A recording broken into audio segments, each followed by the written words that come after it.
Hello everyone, welcome back to my YouTube channel TET Education. I hope you all are good and doing well. तो बहुत से बच्चों के comments आ रहे थे कि DSSB TGT साइंस का सिलेबस आप डिस्कस कराइए, तो उन सभी के लिए ये वीडियो आज बहुत ही हेल्पफुल रहने वाली है। और आज की वीडियो में हम DSSB TGT नेचुरल साइंस का डिटेल में सिलेबस डिस्कस करेंगे। और अगर आपको वीडियो पसंद आती है देन आप चैनल को लाइक शेयर एंड सब्सक्राइब कर सकते हो। और इस चैनल पे आपको जो भी आपका TGT साइंस का एग्ज़ाम होना है स्पेशली, तो प्रीवियस पेपर्स के सॉल्यूशंस मैंने प्रोवाइड करवा रखे हैं, आप वो चाहे तो देख सकते हो। तो देखिए, सबसे पहले अगर हम बात करें DSSB की ऑफिशियल साइट पे एज सच कोई डिटेल सिलेबस सब्जेक्ट स्पेसिफिक नहीं दिया हुआ इन्होंने। पार्ट ए का जो जनरल पेपर आता है उसका तो इन्होंने डिटेल सिलेबस दिया हुआ है, वो मैंने पिछली वीडियो में डिस्कस करवा दिया है। जिन्होंने नहीं देखी तो वो जाके देख सकते हो मेरे चैनल पे। तो देखिए, सेक्शन बी की अगर बात करें जो आपका सब्जेक्ट स्पेसिफिक रहता है, तो उसमें इन्होंने ये चीज़ लिखी हुई है। उसमें इन्होंने लिखा हुआ है कि post specific subject related questions, कि जो आपका दूसरा सब्जेक्ट है उससे रिलेटेड क्वेश्चंस होंगे इसमें। And objective type multiple choice questions on the subject concerned, जो भी आपका सब्जेक्ट है उस पर ऑब्जेक्टिव टाइप क्वेश्चंस पूछे जाएंगे as the qualification prescribed in the recruitment rule for the post. और वो क्वेश्चंस कैसे पूछे जाएंगे? वो क्वेश्चंस जिस पोस्ट के लिए जो भी उन्होंने क्वालिफिकेशन मांगी है उसके अकॉर्डिंग वो क्वेश्चंस पूछे जाएंगे। तो देखिए, TGT साइंस के लिए BSc B.Ed मांगा जाता है एजुकेशनल क्वालिफिकेशन।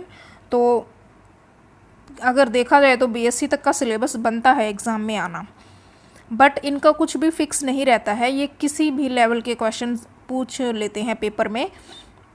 जैसे अगर हम बात करें 2018 की, तो इन्होंने 11th और 12th लेवल के क्वेश्चंस पूछे थे, फिज़िक्स, केमिस्ट्री एंड बायोलॉजी तीनों के ही। अगर बात करें लास्ट ईयर की 2021 में जितने भी पेपर्स हुए हैं, तो 2021 में इन्होंने टोटली 9th और 10th क्लास की NCERT की बुक्स में से ही क्वेश्चंस पूछे हैं। तो बहुत ही इजी पेपर देखने को मिला था 2021 वाला हमें। और इससे पहले फिर 2015 में हुआ था, जो कि ऑफलाइन होता था उस टाइम पे तो पता ही नहीं कहाँ से ये क्वेश्चंस पूछते थे।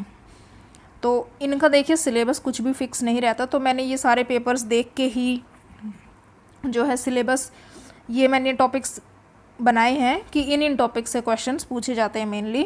और देखिए, टॉपिक्स जो भी इसमें मैंने डिस्कस कराए हैं कुछ ऊपर नीचे हो सकते हैं, मैं आपको श्योरली ये नहीं कह रही कि हाँ बस यही टॉपिक्स आएंगे आप सिर्फ इन्हीं को कर लो, ऐसा नहीं है। तो मुझे जो लगा अपने अकॉर्डिंग मैं उसके वो सिलेबस आपसे शेयर करूँगी आज की वीडियो में।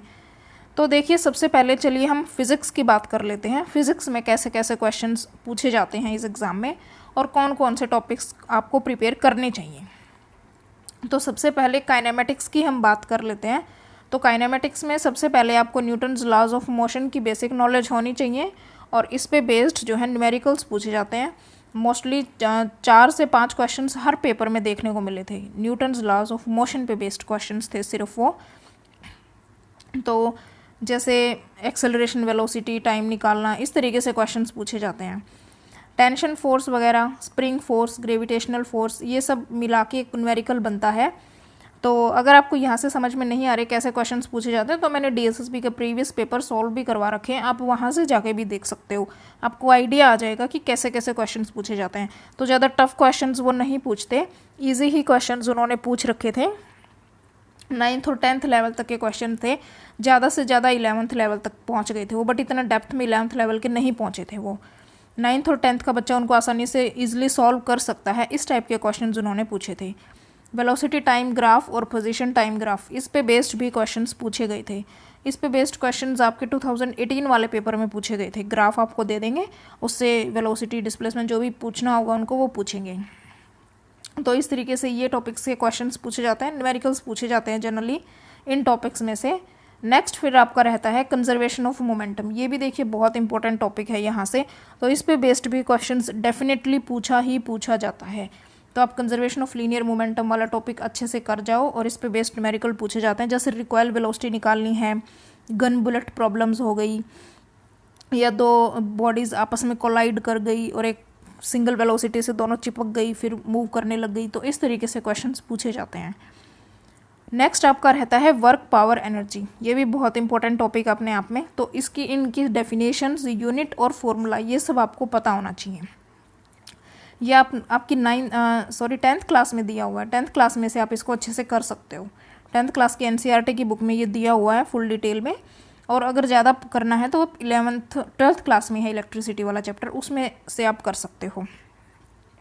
10th में भी बहुत अच्छे से दिया हुआ है, आप वहाँ से भी इसको कर सकते हो। न्यूमेरिकल्स भी इस पे आपको करने हैं, वर्क पावर और एनर्जी पे बेस्ड न्यूमेरिकल्स, वो भी पूछे जाते हैं यहाँ से। नेक्स्ट फिर आपका रहता है करंट इलेक्ट्रिसिटी। तो करंट इलेक्ट्रिसिटी भी अपने आप में बहुत ही इम्पोर्टेंट टॉपिक है, और इस पे बेस्ड न्यूमेरिकल्स देखिए, रेजिस्टेंस कॉम्बिनेशन दे देंगे हमें, सीरीज़ में रेजिस्टेंस का कॉम्बिनेशन दे देंगे या पैरेलल में या मिक्स दे देंगे, और इक्विवेलेंट रेजिस्टेंस वो आपसे पूछेंगे। तो वैसे क्वेश्चंस भी सॉल्व करने को मिल सकते हैं पेपर में। तो रेजिस्टेंस से डेफिनेटली क्वेश्चन पूछा जाता है, और रेजिस्टेंस और सेल का कॉम्बिनेशन दे देंगे हमें, उस पर बेस्ड न्यूमेरिकल पूछ सकते हैं। वो भी किसी एक पर्टिकुलर रेजिस्टेंस के अक्रॉस क्या है, वो करंट पूछ लेगा कितना है, या फिर वोल्टेज पूछ लेगा कितनी है, इस तरीके से। 3rd नंबर पे फिर इसी में आता है हीटिंग इफेक्ट पे बेस्ड क्वेश्चंस पूछ लेता है एग्जामिनर कई बार। I²RT वाला फॉर्मूला जो लगता है आपका, ये भी आपकी 10th क्लास में अच्छे से दिया हुआ है, वहाँ से भी कर सकते हो इसको अच्छे से। और यूनिट्स वगैरह, जूल, किलोवाट आवर, वो सब क्वेश्चंस आपको अच्छे से करने हैं। देखिए इन सभी टॉपिक्स के लिए 9th और 10th में ये बेसिकली दिए हुए हैं मेनली। तो 10th में जितने भी आपके क्वेश्चंस हैं एनसीईआरटी की बुक वाले, स्पेशली सॉल्व्ड भी और अनसॉल्व्ड भी, आप वो सभी अच्छे से कर लो, वहाँ से आपका एकदम कॉन्सेप्ट क्रिस्टल क्लियर हो जाएगा। नेक्स्ट फिर आपका रहता है ऑप्टिक्स। ऑप्टिक्स में हम रे ऑप्टिक्स की बात कर लेते हैं। तो रे ऑप्टिक्स में आपके क्वेश्चंस पूछे जाते हैं, न्यूमेरिकल्स पूछे जाएंगे लेंस फॉर्मूला पे बेस्ड, रिफ्रैक्टिव इंडेक्स से रिलेटेड भी क्वेश्चंस पूछे जाएंगे। नेक्स्ट आपका रिफ्लेक्शन, रिफ्रैक्शन और टोटल इंटरनल रिफ्लेक्शन, जैसे डायमंड क्यों चमकता है, टोटल इंटरनल रिफ्लेक्शन होती है। ऑप्टिकल फाइबर को किस प्रिंसिपल पे काम करता है, टोटल इंटरनल रिफ्लेक्शन। तो इस तरीके से भी क्वेश्चन पूछ सकता है एग्जामिनर यहाँ से। नेक्स्ट फिर आपका है basic knowledge of electromagnetic waves. Electromagnetic waves में radio waves, X rays, gamma rays, visible rays जो होती हैं, तो वो सभी आपको पता होना चाहिए। किसकी मैक्सिमम फ्रीक्वेंसी होती है, किसकी मिनिमम वेवलेंथ होती है, या जो विजिबल स्पेक्ट्रा होता है हमारा विब, और उसमें किसकी maximum wavelength, minimum wavelength, frequency किसकी मैक्सिमम, मिनिमम, वो सब आपको पता होना चाहिए। एक नंबर के क्वेश्चन वहाँ से बनते हैं सीधे सीधे। नेक्स्ट फिर आपका concave mirror, convex mirror, plane mirror, इन सब पे बेस्ड भी न्यूमेरिकल्स देखने को मिलते हैं रे ऑप्टिक्स में से। तो इन सभी टॉपिक्स से क्वेश्चंस एग्जाम में आ चुके हैं, तो ये सारे टॉपिक्स आप अच्छे से कवर कर लीजिए। नेक्स्ट आपका रहेगा इलेक्ट्रोस्टैटिक्स एंड मैग्नेटोस्टैटिक्स। तो इलेक्ट्रोस्टैटिक्स एंड मैग्नेटोस्टैटिक्स में देखिए magnetic effect of electric current, ये भी इंपॉर्टेंट टॉपिक है अपने आप में, इस पे बेस्ड भी क्वेश्चन पूछा जाता है। नेक्स्ट आपका है numericals based on current carrying loop. भी कोई करंट कैरिंग कंडक्टर होगा या करंट कैरिंग लूप हमारे पास होगी, उसको मैग्नेटिक फील्ड में रख देंगे तो उस पर फोर्स कितना लगेगा, उस पर टॉर्क कितना लगेगा मैग्नेटिक फील्ड की वजह से। इस टाइप के न्यूमेरिकल्स भी पूछे जाते हैं एग्जाम में। नेक्स्ट आपका direction of magnetic force find out करने के लिए कौन सा रूल यूज़ करोगे, magnetic Fleming's left hand rule. तो फ्लेमिंग्स लेफ्ट हैंड रूल आपको अप्लाई करना आना चाहिए। अभी वो आपसे डायरेक्शन पूछेगा, जैसे मान लो कोई स्ट्रेट करंट कैरिंग कंडक्टर है इस तरह से, और मैग्नेटिक फील्ड की डायरेक्शन दे देगा इसके साथ, ये करंट की डायरेक्शन है, और मैग्नेटिक फील्ड की डायरेक्शन कुछ ऐसे दे देगा किसी एंगल पे या परपेंडिकुलर। तो आपको ये फ्लेमिंग्स लेफ्ट हैंड रूल लगा के मैग्नेटिक फोर्स की डायरेक्शन बतानी है कि कितना फोर्स लगेगा, किस डायरेक्शन में फोर्स लगेगा, और मैग्नेटिक फोर्स की वैल्यू भी पूछ सकता है एग्जामिनर, कितना फोर्स लगेगा वैल्यू वाइज, वो भी आपको पता होना चाहिए। नेक्स्ट आपका एसी जनरेटर, डीसी मोटर, इन सब का भी आपको पता होना चाहिए किस प्रिंसिपल पे ये काम करते हैं, और इसमें बेसिक क्वेश्चंस बनते हैं। इनमें स्प्लिट टाइप कम्यूटेटर वगैरह, उनके फंक्शंस क्या क्या होते हैं, क्लास 10th की एनसीईआरटी की बुक में आपका ये अच्छे से दिया हुआ है, आप इसको चाहें तो वहाँ से भी कर सकते हो। तो ये जो ऊपर वाले टॉपिक्स हैं मेनली आपके ये 12th की बुक में आपके दिए हुए हैं, और वहाँ से आप इनको कवर कर सकते हो। मेन ये भी कर लोगे तो भी बहुत है। यहीं से मेनली क्वेश्चंस पूछे गए हैं, इन सभी टॉपिक्स में से क्वेश्चंस पूछे गए हैं डीएसएसपी के लास्ट पेपर्स में। नेक्स्ट आपका फिर रहता है numericals based on density, sound wave and oscillation. यहाँ से भी क्वेश्चंस पूछे जाते हैं डेंसिटी वगैरह से रिलेटेड। भी किसी ऑब्जेक्ट को पानी में डुबो दिया तो उसका वेट कितना होगा, पानी में अपेरेंट वेट कितना होगा, डेंसिटी आपको दे देगा वो पानी की या जो भी है। कुछ और लिक्विड है तो उसकी डेंसिटी हमें दे देगा। इस तरीके से क्वेश्चन पूछेगा वो। साउंड वेव्स वगैरह से क्वेश्चंस पूछेगा। अभी वेलोसिटी ऑफ साउंड एयर में इतनी है तो वाटर में कितनी होगी, वो आपको डाटा पूरा दे देगा। नेक्स्ट आपका एटॉमिक एंड न्यूक्लियर फिजिक्स, यहाँ से भी क्वेश्चंस पूछे जा सकते हैं। बेसिक ही पूछेगा क्वेश्चंस।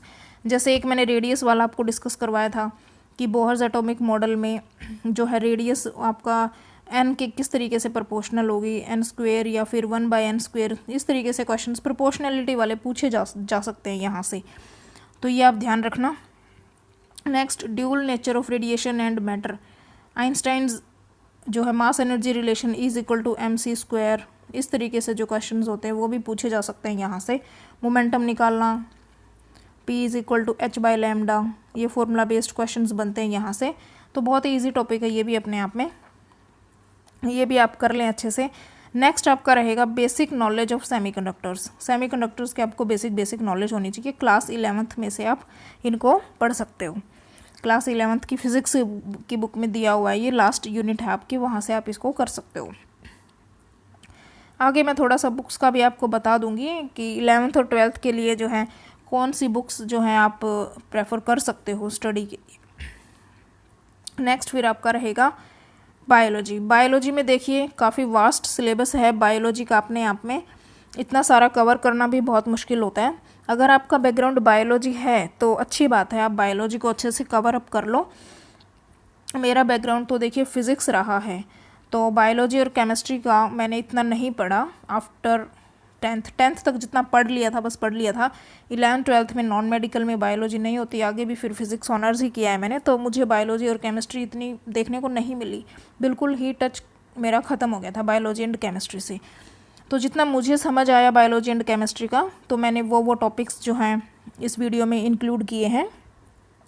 तो सबसे पहले देखिए बात करते हैं सर्कुलेटरी सिस्टम की। तो सर्कुलेटरी सिस्टम में एनिमल्स और ब्लड दोनों का सर्कुलेटरी सिस्टम आपको अच्छे से पता होना चाहिए। ब्लड वेसल्स वगैरह, artery, veins, largest when, longest when कौन सी है, फॉर्मेशन ऑफ ब्लड कैसे बनता है, वो सब आपकी डिटेल में आपको स्टडी कर लेना है।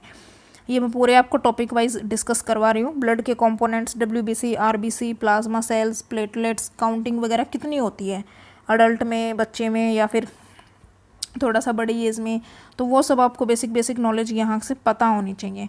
नेक्स्ट ब्लड ग्रुप के बारे में आपको नॉलेज होनी चाहिए भी, फादर का मदर का ब्लड ग्रुप ये है तो नेक्स्ट जनरेशन जो होगी उसका ब्लड ग्रुप क्या होगा, तो वो भी आपको निकालना आना चाहिए। नेक्स्ट आपका रहेगा फिर डाइजेस्टिव सिस्टम। तो डाइजेस्टिव सिस्टम में देखिए सबसे पहले आपको टीथ, टंग, स्टमक, टीथ टंग यहीं से माउथ से शुरू होता है, खाना खाना शुरू करते हैं हम, तो वो सब की आपको बेसिक नॉलेज होनी चाहिए। कितने टीथ होते हैं, दूध के दांत कब होते हैं, कितने दूध के दांत, मतलब दूध के दांत गिरने के बाद कितने दांत आते हैं, टंग वगैरह, साल्ट, बिटर, स्वीट, टेस्ट, जो टेस्ट बड होता है टंग पे वो कहाँ कहाँ होते हैं, वो सब आपको पता होना चाहिए। एंजाइम्स वगैरह का पता होना चाहिए। नेक्स्ट फिर आपका stomach, liver, intestine, large intestine, small intestine और उनकी लेंथ कितनी है। फिर pancreatic juice, bile juice, then protein, fat, lipids, vitamins वगैरह की आपको सारी नॉलेज होनी चाहिए। सारे विटामिन्स जितने भी हैं, vitamin A, vitamin B, vitamin C, vitamin B1, vitamin D, vitamin B12, उनके सबके कॉमन नेम क्या है, केमिकल नेम क्या है, उनका फंक्शन क्या है और उनकी कमी से कौन सी बीमारी होती है, वो सब आपको यहाँ से कर लेना है अच्छे से।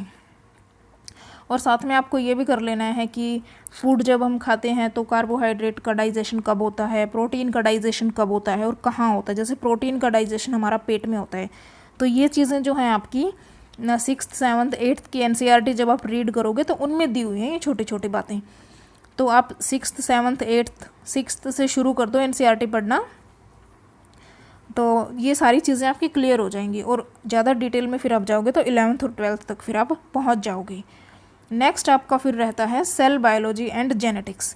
तो देखिए यहाँ पे क्वेश्चंस किस तरीके से बन सकते हैं कि सेल की टर्म किसने दी, न्यूक्लियस की टर्म किसने दी, साइंटिस्ट का आपको नाम पता होना चाहिए, कब दी, और detail knowledge of all cell organelles, सारे सेल ऑर्गेनल्स की डिटेल नॉलेज आपको होनी चाहिए। सेल ऑर्गेनल्स सारे, जैसे न्यूक्लियस हो गया, chromosome, gene, Golgi complex, vacuole, lysosome, mitochondria, power house of the cell किसको बोलते हैं, माइटोकॉन्ड्रिया को बोलते हैं, सुसाइडल बैग किसको बोलते हैं, लाइसोसोम्स को बोलते हैं। तो इस तरीके से ये छोटे छोटे जो भी क्वेश्चंस बनते हैं यहाँ से, ये बहुत ही इंपॉर्टेंट क्वेश्चंस बनते हैं। तो इन सब की नॉलेज आपको अच्छे से होनी चाहिए। ये आप क्लास 9th की NCERT से कर सकते हो अच्छे से, सेल बायोलॉजी वाला चैप्टर। नेक्स्ट उनके फंक्शंस सारे, सभी सेल ऑर्गेनल्स जितने भी हैं उन सब के फंक्शंस आपको अच्छे से पता होना चाहिए। मैंने साथ में मेंशन भी कर दिया, क्लास 9th से आप कर सकते हो। और नेक्स्ट फिर आपका रहेगा, नेक्स्ट आपका है प्लांट फिजियोलॉजी। तो प्लांट फिजियोलॉजी में theories in support of ascent of sap, ये कर लेनी है। तो 2-3 थ्योरीज हैं। गटेशन आपको पता होना चाहिए क्या होता है, diffusion, osmosis, names of plant hormones and their functions, plant hormone जितने भी होते हैं उनके सबके नाम और उनका फंक्शन आपको पता होना चाहिए। देन आपको टाइप्स ऑफ प्लांट मूवमेंट, ये इंपॉर्टेंट है यहाँ से, इसके बारे में आपको पता होना चाहिए। नेक्स्ट फिर आपका रहेगा एंडोक्राइन सिस्टम। एंडोक्राइन सिस्टम में डक्टलेस ग्लैंड को क्या बोलते हैं, एंडोक्राइन ग्लैंड बोलते हैं। डक्ट ग्लैंड को क्या बोलते हैं, एक्सोक्राइन ग्लैंड बोलते हैं। सारे हार्मोन्स की नॉलेज आपको होनी चाहिए, जैसे पीनियल ग्लैंड हो गई, thymus gland, thyroid, parathyroid, adrenal, ये सब कौन से हार्मोन्स रिलीज़ करते हैं और उनका फंक्शन क्या है और वो कहाँ कहाँ प्रेजेंट है ये ग्लैंड्स हमारी बॉडी में, इनकी लोकेशन आप सबको ये अच्छे से पता होनी चाहिए। नेक्स्ट फिर आपका रहता है, साथ में देखिए पीनियल ग्लैंड को क्या बोलते हैं, स्मॉलेस्ट ग्लैंड होती है ये। थाइमस ग्लैंड को क्या बोलते हैं, एंटी एजिंग ग्लैंड बोलते हैं। सो इस तरीके से ये सारे आपको पता होना चाहिए। नेक्स्ट रहता है आपका रेस्पिरेटरी सिस्टम।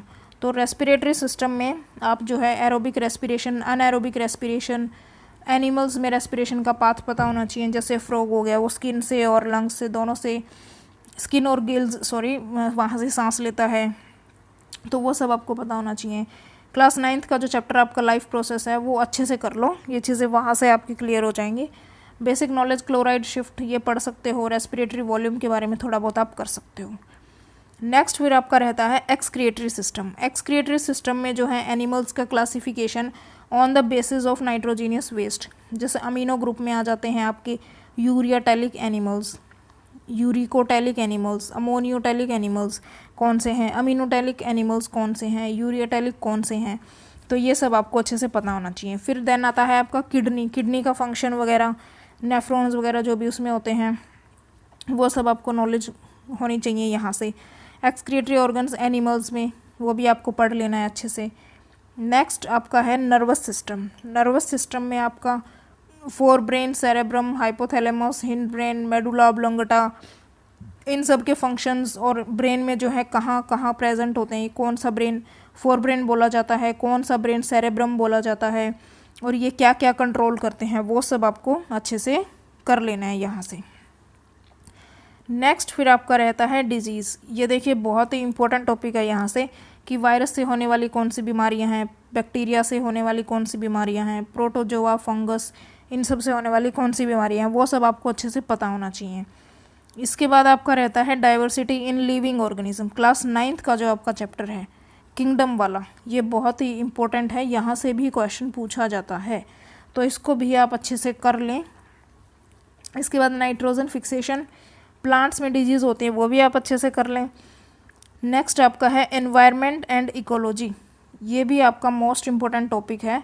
अप्रोक्सीमेट 10 क्वेश्चंस यहाँ से पूछे जाते हैं और बहुत ही ईजी टॉपिक है ये, तो ये भी आप अच्छे से कर लेना। 11th-12th की NCERT की बुक से आप ये कर सकते हो, environment and ecology.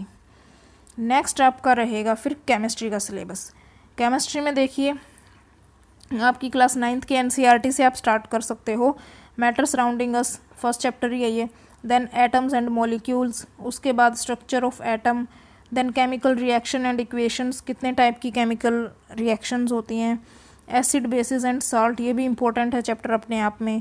Then carbon and its compounds, उसके बाद पीरियोडिक क्लासिफिकेशन ऑफ एलिमेंट्स, ये आपको 9th क्लास 10th क्लास वाला भी करना है और 11th क्लास वाला भी कर लेना है थोड़ा डिटेल में। SPDF, वो जो इलेक्ट्रॉनिक कॉन्फ़िगरेशन होता है इनका। नेक्स्ट आपका रहता है एनवायरमेंटल केमिस्ट्री, ये आप जो है 11th-12th वाला कर लेना अच्छे से। केमिस्ट्री इन एवरीडे लाइफ, ये भी आप 11th क्लास में आई थिंक यहाँ से कर लेना अच्छे से। बायोमोलिक्यूल्स भी आपको कर लेना है। इसके बाद फिर नेक्स्ट आपका रहता है सिंथेटिक फाइबर्स एंड प्लास्टिक। तो ये जो है छोटे क्लासेस में देखने को भी मिल जाते हैं, सिंथेटिक फाइबर एंड प्लास्टिक के बारे में 8th क्लास की एनसीईआरटी में दिया हुआ है, पॉलीमर्स वगैरह, वहाँ से भी अच्छे से करना, और बाद में जो 11th 12th में जितना भी मिलता है, जितना आपको समझ में आता है उतना कर सकते हो। नेक्स्ट कोल एंड पेट्रोलियम, उसके बाद फिर मेटल एंड नॉन मेटल, ये भी इंपॉर्टेंट है, यहाँ से भी क्वेश्चंस बनते हैं 1-1 नंबर के, सीधे सीधे इजी ही क्वेश्चन बनते हैं, तो ये आपको करने हैं। लास्ट में फिर आपको जो है 6th से लेके 10th की एनसीईआरटी अच्छे से कर लेनी है, अगर आपको बेटर अंडरस्टैंडिंग चाहिए तो। अगर आपके कॉन्सेप्ट्स क्लियर नहीं है तो 6th से लेकर 10th क्लास की एनसीईआरटी ज़रूर पढ़नी है। अगर इतना आपसे नहीं हो रहा तो 9th और 10th की एनसीईआरटी तो बिल्कुल भी स्किप आपको नहीं करनी है। तो 9th और 10th की एनसीईआरटी आप ज़रूर पढ़ें, और 6th 7th और 8th की भी इम्पोर्टेंट है वैसे तो, अगर आप नहीं पढ़ना चाहते तो स्किप कर सकते हो, बट 9th और 10th की एनसीईआरटी आप मत छोड़ना। तो एनसीईआरटी के अलावा और कुछ भी करने की ज़रूरत नहीं है, आप एनसीईआरटी ही कर लो, that is more than enough. तो एनसीईआरटी में जितने भी सॉल्व्ड एग्जांपल्स होते हैं और जो आपके अनसॉल्व्ड एग्जांपल्स होते हैं वो सभी आप क्वेश्चन सॉल्व करके देख लो, अच्छी प्रैक्टिस हो जाएगी आपकी वहाँ से। और जो ऑब्जर्वेशंस वगैरह, टेबल्स वगैरह दी होती हैं उनको भी आप अच्छे से ऑब्जर्व करो और वहाँ से कंक्लूज़न निकालने की कोशिश करो, क्योंकि वहाँ से भी क्वेश्चंस बन के आते हैं आपके एग्ज़ाम में। मैंने क्वेश्चंस भी डिस्कस करवा रखे हैं, तो साथ में मैंने प्रूफ भी दिया हुआ है, एनसीईआरटी की ही कटिंग मैंने साथ में लगा रखी है उन क्वेश्चंस का सॉल्यूशन करवाते हुए, तो आपको वहाँ से आइडिया आ जाएगा कि कैसे कैसे क्वेश्चंस बनते हैं एनसीईआरटी की बुक में से, और कैसे आपको एनसीईआरटी की बुक रीड करनी चाहिए। तो ये भी बहुत से बच्चों के डाउट रहते हैं कि एनसीईआरटी की बुक्स को रीड कैसे करें, तो मैंने क्वेश्चंस के साथ वो इसीलिए एनसीईआरटी की कटिंग लगा रखी है, ताकि आपको समझ में आए कि कैसे कैसे क्वेश्चंस बनेंगे और किस तरीके से फिर आपको पढ़ना है एनसीईआरटी की बुक्स को। इसके बाद फिर 11th और 12th की बुक्स के लिए भी बहुत से बच्चों के कमेंट्स आ रहे थे कि 11th और 12th के लिए कौन सी बुक्स पढ़ें। तो देखिए 11th और 12th के लिए जनरली प्रदीप की जो बुक्स हैं वो लगवाते हैं हमारे मोस्टली टीचर्स, तो ये बुक आप पढ़ सकते हो, कोई दिक्कत नहीं है। बट इसमें से आप एनसीईआरटी के जो क्वेश्चंस होते हैं उन पे आप ज़्यादा फोकस करो बजाय कि दूसरे क्वेश्चंस के। तो एनसीईआरटी की बुक के सॉल्यूशन भी दिए होते हैं इस प्रदीप की बुक में, तो आप एनसीईआरटी के ही क्वेश्चंस पे मेनली फोकस करो, और वहाँ से आपकी बहुत अच्छी तैयारी हो जाएगी इस एग्ज़ाम के लिए। तो इस तरीके से आपको पढ़ना है, और अगर आपका कोई डाउट रहता है तो आप कमेंट सेक्शन में कमेंट करके पूछ सकते हो, अदरवाइज़ आप टेलीग्राम ग्रुप पे भी जुड़ सकते हो, वहाँ पे भी आप अपने डाउट्स पूछ सकते हो। तो ये था आज की वीडियो में टीजीटी साइंस का सिलेबस डिटेल में। तो कुछ टॉपिक्स ऊपर नीचे हो सकते हैं, देखिए ज़रूरी नहीं है जितने मैंने टॉपिक्स बताए हैं कि इससे बाहर क्वेश्चन ना आए, क्वेश्चन आ सकता है, ऐसा कुछ नहीं है, क्योंकि डीएसएसबी ने खुद ने भी ऑफिशियल साइट पे इसका सिलेबस टॉपिक वाइज नहीं बता रखा। मैंने आपको दिखाया इसी वीडियो में, स्टार्टिंग वाली पीडीएफ जैसे हमने देखी थी, कि उन्होंने क्लियर कट सिलेबस एक्सप्लेन नहीं किया हुआ। उन्होंने सिंपल ये लिखा हुआ है कि क्वेश्चंस पूछे जाएंगे on the subject concern as per the qualification prescribed in the recruitment rules.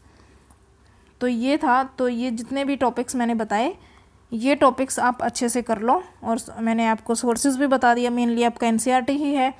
और अगर आपको कुछ नहीं समझ आता तो आप सर्च भी कर सकते हो, आपके पास मोबाइल है किस लिए, आप सर्च कीजिए। और प्रैक्टिस आप कहाँ से करोगे, प्रैक्टिस आप प्रीवियस पेपर्स आपको अवेलेबल हैं, तो आप प्रीवियस पेपर्स लगा के देखो, इससे अच्छा और आपको प्रैक्टिस करने के लिए क्या मिलेगा। तो इस तरीके से ये आपका सिलेबस रहेगा। I hope you guys like this video, then do like, share and subscribe my channel.